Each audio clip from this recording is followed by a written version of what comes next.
All right, scholars, here is chapters 19 and 20. Look, cried the centipede, just as they were finishing their meal. Look at that funny, thin, black thing gliding through the water over there.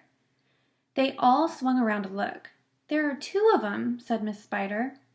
There are lots of them, said the ladybug. What are they? Asked the earthworm, getting worried. They must be some kind of fish, said the old green grasshopper. Perhaps they've come along to say hello. They are sharks, cried the earthworm. I'll bet you anything like that. They are sharks, and they have come along to eat us up. What absolute rot, the centipede said.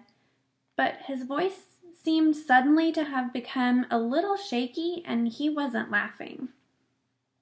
I am positive they are sharks, said the earthworm. I just know they are sharks. And so, in actual fact, did everybody else, but they were too frightened to admit it. There was a short silence. They all peered down anxiously at the sharks, who were cruising slowly round and round the beach. Just assuming that they are sharks, the centipede said, there still can't be possibly any danger if we stay up here.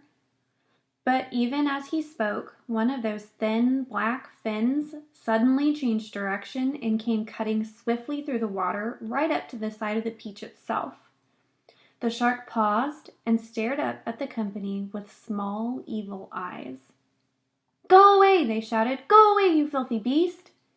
Slowly, almost lazily, the shark opened his mouth, which was big enough to have swallowed a perambulator, and made a lunge at the peach. They all watched, aghast. And now, as though at a signal from the leader, all the other sharks came swimming in toward the peach, and they clustered around it and began to attack it furiously. There must have been 20 or 30 of them at least, all pushing and fighting and lashing their tails and churning the water into a froth. Panic and pandemonium broke out immediately on top of the peach. Oh, we are finished now, cried Miss Spider, wringing her feet. They will eat up the whole peach, and then there'll be nothing left for us to stand on, and they'll start on us. She's right, shouted the ladybug. We're lost forever. Oh, I don't want to be eaten, wailed the earthworm. But they will take me first of all because I'm so fat and juicy and I have no bones. Is there nothing we can do? Asked the ladybug, appealing to James. Surely you can think of a way out of this. Suddenly they were all looking at James. Think, begged Miss Spider. Think, James, think. Come on, said the centipede. Come on, James. There must be something we can do. Their eyes waited upon him, tense, anxious, pathetically hopeful. Chapter 20. There is something that I believe we might try, James Henry Trotter said slowly. I'm not saying it'll work. Tell us, cried the earthworm. Tell us quick. We'll try anything you say, said the centipede, but hurry, hurry, hurry. Be quiet and let the boy speak, said the ladybug. Go on, James. They all moved a little closer to him. There was a longish pause. Go on, they cried frantically. Go on. And all the time while they were waiting, they could hear the sharks threshing around in the water below them. It was enough to make anyone frantic. Come on, James, the ladybug said, coaxing him. I'm afraid it's no good after all, James murmured, shaking his head. I'm terribly sorry. I forgot. We don't have any string. We'd need hundreds of yards of string to make this work. What sort of string? Asked the old green grasshopper shortly. Any sort, just so long as it's strong. But my dear boy, that's exactly what we do have. We've got all you want. How? Where? The silkworm, cried the old green grasshopper. Didn't you ever notice the silkworm? She's still downstairs. She never moves. She just lies there sleeping all day long, but we can easily wake her up and make her spin. And what about me, may I ask? Said Miss Spider. I can spin just as well as any silkworm. What's more, I can spin patterns. Can you make enough between you? Asked James. As much as you want. And we have a picture of the silkworm. And quickly? Of course. And would it be strong? The strongest there is. It's as thick as your finger. But why? What are you going to do? I'm going to lift this peach clear out of the water, James announced firmly. You're mad, cried the earthworm. It's our only chance. The boy's crazy. He's joking. Go on, James, the ladybug said gently. How are you going to do it? Skyhooks, I suppose, jeered the centipede. Seagulls, James answered calmly. The place is full of them. Look up there. They all looked up and saw a great mass of seagulls wheeling round and round in the sky.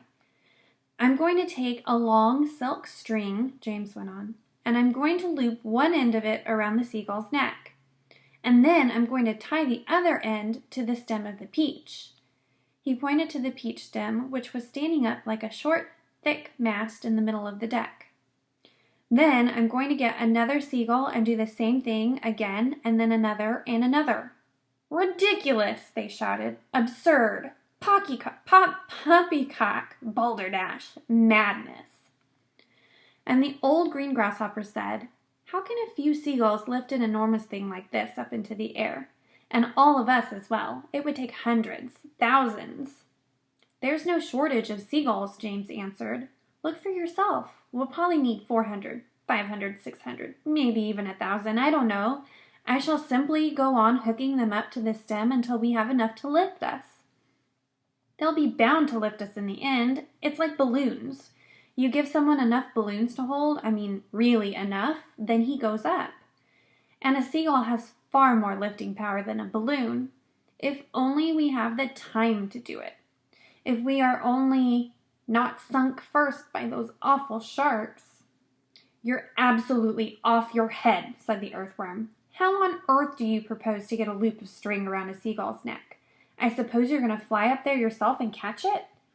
The boy's dotty, said the centipede. Let him finish, said the ladybug. Go on, James. How would you do it? With bait. Bait? What sort of bait? With a worm, of course. Seagulls love worms. Didn't you know that? And luckily for us, we have here the biggest, fattest, pinkest, juiciest earthworm in the world. You can stop right there, the earthworm said sharply. That's quite enough. Go on, the others said, beginning to grow interested. Go on.